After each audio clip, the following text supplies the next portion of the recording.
अऊज़ु बिल्लाहि मिनश शैतानिर रजीम बिस्मिल्लाहिर रहमानिर रहीम।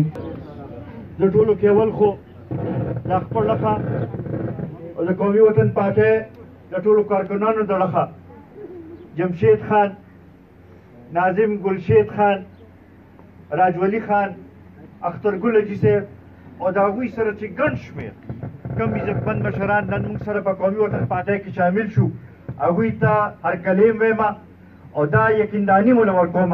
چې تاسو یو صحیح فیصله کړې ده. انشاءالله یو ځای به د دې پښتون کام د ترقۍ د سوکالۍ لپاره شروع کوم او انشاءالله دا کام د ترقۍ په لار روانوم.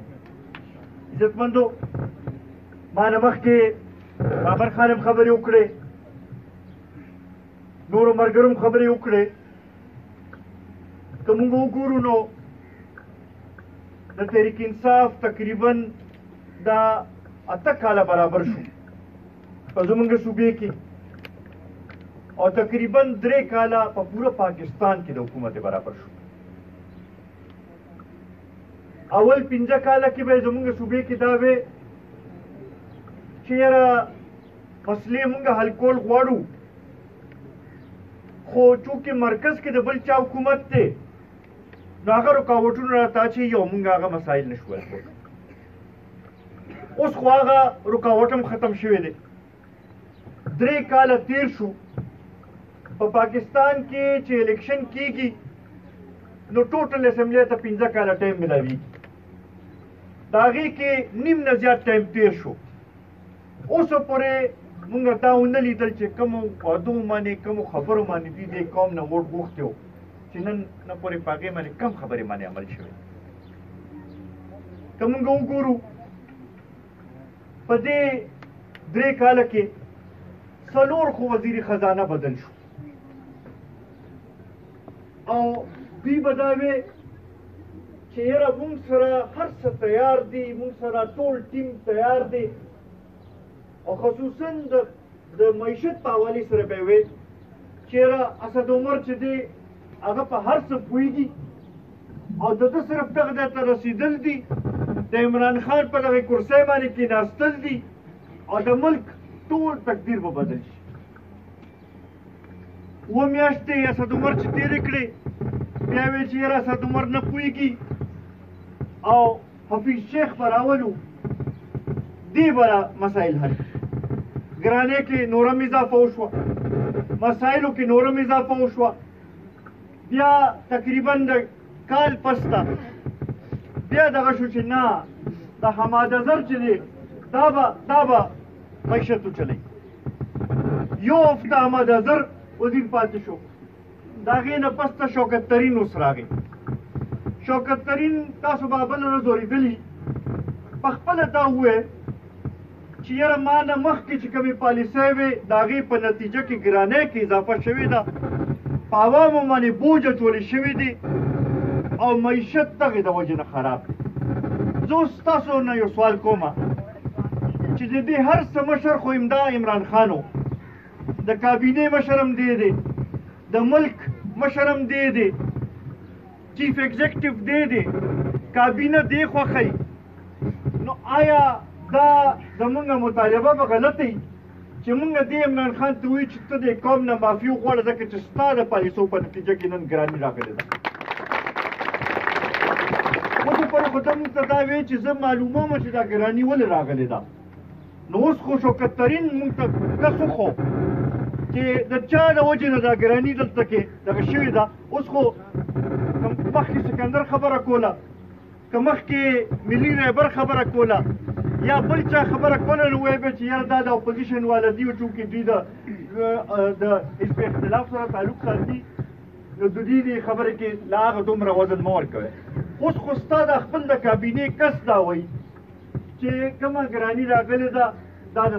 دغې حکومت د پالیسو په نتیجه کې راغلې ده. نو د دې جواب به موږ له څوک راکوي؟ د قوم نه به معافي څوک غواړي؟ موږ دا مطالبه کوو چې دا عمران خان دی چې دا 3 کاله کې کومه ګراني په دې قوم باندې مسلط کړې ده او داسې ګراني چې مخکې به هم ګراني راتله یو شي به پته ولګېده چې یاره 10 روپۍ قیمت یې زیات شو، 60 روپۍ قیمت یې زیات شو. هر یو کس په ځان لنډ تنګ کو د هغې مطابق پیزانو ته څه نه څه کار به یې روان خو داسې ګراني موږ نه وه لیدلې چې د سهار کم قیمت باندې اوړه واخلم ماښام راته په هغې قیمت اوړه بیا نه میلاوېږي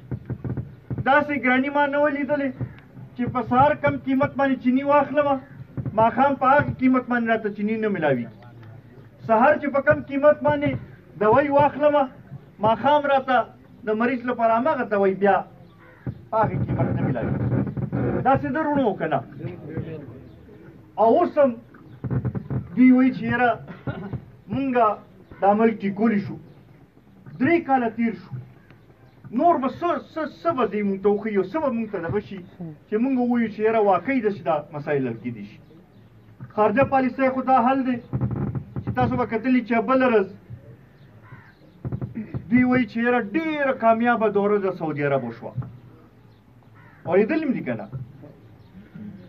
او وایي چې یاره کم تعلق چې خراب شي هغه بهتر شو نو په دې ځای کې دا سوال نه جوړېږي چې د سعودي عرب سره خو همیشه نه زموږ ډېر ښه تعلق پاتې شوی د ورورولۍ تعلق پاتې شوی او په هره سخته کې سعودي عرب چې زموږ سره ودرېدلی خو دا سوال جوړېږي چې دا تعلق خراب شوی ولې د چا په پالیسۍ په نتیجه کې دا تعلق خراب شو د هغې دې موږ ته جواب وښیي همدغه ګوتې چې راځي نو بیا په عمران خان باندې ودرېږي چې د ده د پالیسو په نتیجه کې دا تعلق خراب شو د خارجه پالیسي هم داسې چلی داخله پالیسي هم څه پته نه لګي د معیشت دا حل دی چې هر یو کس په خپل ځای باندې حیران دی چې یاره دا 2 وخته روټۍ په خپل بچو له څنګه را پیدا کوو بجلی قیمتونو کې رس تر رسه اضافه کېږي او د پاسه پې لوډ شیډینګ هم زیاتېږي د ګیس په قیمتونو کې رس تر رسه اضافه کېږي څه داسې موږ ته ښکاري نه چې موږ ووایو چې یاره څه بهتری طرف ته موږ روان یو بېروزګارۍ کې رس تر رسه اضافه وشوه د خو 1 کروڑ نوکری به ورکومه زیاتر ځوانان په دې خبرې باندې دغه و چې یاره 1 کروڑ نوکری به میلاوېږي اوس چې د معیشت ایکسپرټ سره خبره کوي وایي چې دې 3 کاله کې د 4 کروڑ نه زیات خلک بېروزګاره شول د دې ذموار څوک دی موجوده حکومت او عمران خان دې باندې په خپله تاسو سوچ وکړئ چې دا کوم ځای ته بوځي بیا خاص کر دا خپلې صوبې خبره به وکړو دلته خو 7 کاله 8 کاله د دې وشو د حکومت کومه داسې لویه منصوبه مونږ ووایو چې یاره دوی شروع کړه چې مونږ وایو چې یاره څه ډېر لوی فرق راغی څه ډېر لوی داسې ترقیاتي کارونه یې دغه شروع کړل څه ډېر لوی روزګار یې خلکو له ورکړو الټه د پښتنو په مسایلو کې اضافه شوې ده پښتنو په مایوسۍ کې اضافه شوې ده نن همدغه وجه ده چې مونږ دا ګڼو چې دا حکومت مکمل طور باندې ناکامه شوی دی او همدغه وجه ده چې د خلکو ترجماني مونږ کوو او مونږ روځو او مونږ دا وایو چې یاره دا سلیکټډ حکومت چې دی دا د خلکو مسایل نشي حل کولی دا چې دی دا د عوامو مسایل نشي حل کولی دوی دا حق نه لري چې بیا د دغه ځای کې کښېني قومی وطن پارٹی قومی وطن پارٹی جناب سکندر حیات خان شیرپور پر جناب آفتاب احمد خان شیرپور دا خپل ضلع خبره به وکړو نه موږ ته داسې ښکاري چې لویې منصوبې راوړل شوې نه نور څه داسې څه لوی کار وشو چې موږ ووایو چې د عوامو مسایلو کې کمې راغی الټه که وګورئ نو د یو څو میاشتو نه په بدامنۍ کې بیا اضافه کېږي لګیا ده بلکې اوس خو داسې اطلاعات راځي چې د بعضې خلکو په سرپرستۍ کې د جوارۍ اډې چلي د نور داسې دغه چې دي هغه کېږي او څوک یې تپوس کول والا هغې لحاظ سره نشته په دې حوالې سره موږ دا ګڼو چې دا حکومت مکمل طور باندې ناکامه شوی دی تاسو له دا تسلي راکول غواړو تاسو ته دا خیال غواړو چې که نور څوک ستاسو تپوس کوي او که نه کوي قومي وطن پارټي به ستاسو تپوس کوي به او انشاءالله تاسو خصوصا د مټې یونین کونسل سره زموږ یو خپل مینه ده ما ته یاد دي چې شهید وطن حیات محمد خان شیرپا چې کوم ورځ شهید کېدو نو د هغې نه یو ورځ پس ته د هغه پروګرام و چې دلته مټې ته به راتلو او دلته کې به د کارخانو چې دی د هغې اعلان به کوو او دلته کې به یې دغه کوو دې نه تاسو اندازو لګوئ چې د هغه کم دغه و بیا د هغې نه پس ته ملي رهبر جناب آفتاب احمد خان شیرپا ته چې کله موقع میلو شوه د مټې کې په فیډر راغلي جوړ شوي دي د ګیس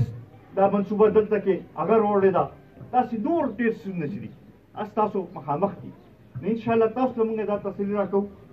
چې مونږ به درسره په هر موقع باندې ولاړ یو خو تاسو نه هم دا تمه لرو چې راپاڅئ به او زمونږ مرسته به کوئ زمونږ مټې به ډوډۍ کوي